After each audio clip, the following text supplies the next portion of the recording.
Magandang umaga Pilipinas mula sa Pag-asa DUST. Alamin na po natin ang latest sa lagay ng panahon.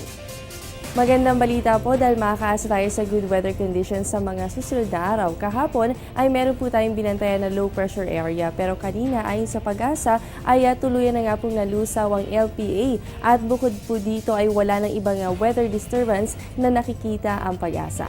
Samantala sa loob po ng ating bansa, patuloy naman ang pag-iral ng easterlies o yung hangin po mula sa silangan. At kasalukuyan po ay nakaka-apekto dito sa may silangang bahagi ng Luzon kasama po ang Visayas. So asahan po natin ang mainit at maalinsangan na panahon hindi lamang dito sa Metro Manila kundi pati na rin po sa buong Luzon kasama ang Visayas at Mindanao. Ayon sa Pag-asa, paghandaan pa rin natin ang pagkakaroon ng panandaliang pag-ulan lalo na po yan sa eastern section ng bansa.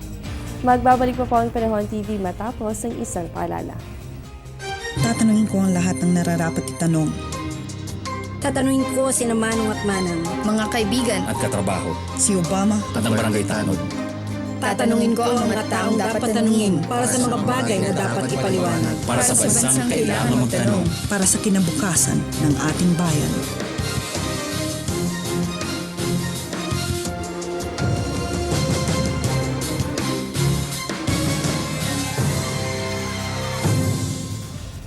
Magpapatuloy kaya itong mainit na panahon sa mga susunod na araw? Silipin po natin yan dito sa 3-day weather forecast ng Pag-asa.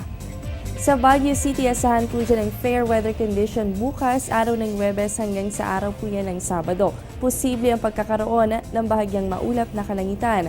Ang temperatura sa inyong lugar, yan po ay nasa pagitan naman ng 15 to 25 degrees Celsius. Dito po sa atin sa Metro Manila, asahan din ng good weather condition for the next 3 days. Pero bukas, sa mga lalabas ng tahanan, huwag pong kalilimutan ang pagdadala ng payong dahil posible pa rin ang pagkakaroon ng mga pulupulong pag-ulan o pagkidlat at pagkulog.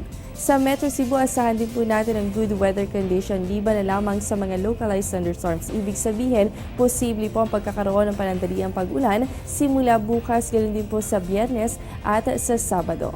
Sa Metro Davao, asahan din po natin ang partly cloudy to cloudy skies with isolated rain showers and thunderstorms for the next 3 days. At sa Zamboanga City, maaliwalas na panahon din po ang sasalubong sa atin at posible lamang ang pagkakaroon ng mga pulupulong pag-ulan o pagkidlat pagkulog sa hapon o kaya naman ay sa gabi. At yan muna ang latest mula dito sa Pag-asa DUST. Manatiling nakatutok sa Panahon TV kung saan walang pinipiling panahon ang pagbibigay impormasyon. Ako po inyong nakasama, ang inyong weather body Jessie Basco. Magandang umaga sa inyong lahat.